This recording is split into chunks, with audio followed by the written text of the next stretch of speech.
तुम यहाँ? तुमने तो डरा ही दिया। और कौन हो सकता है? इतनी हिम्मत तो किसी में नहीं है कि वो मेरी गुल का हाथ पकड़ सके।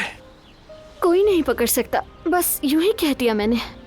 अच्छा सुनो, प्लान तो बिल्कुल ठीक जा रहा है ना? अभी तक तो जा रहा है।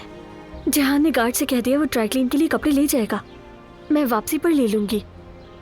चलो अब जल्दी चले फराद, मुझे घर भी जाना है। सब हो जाएगा गुल, तुम इतना घबरा क्यों रही हो? मैं हूं ना साथ। फराद सुनो, बहुत काम बाकी है।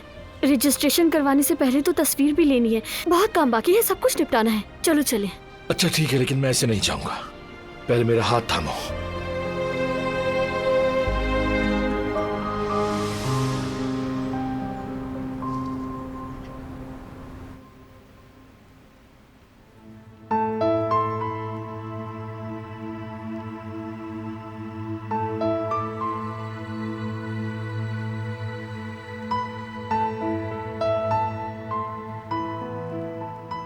गुल ने सब कुछ मेरे मुताबिक तैयार किया है, हर चीज परफेक्ट।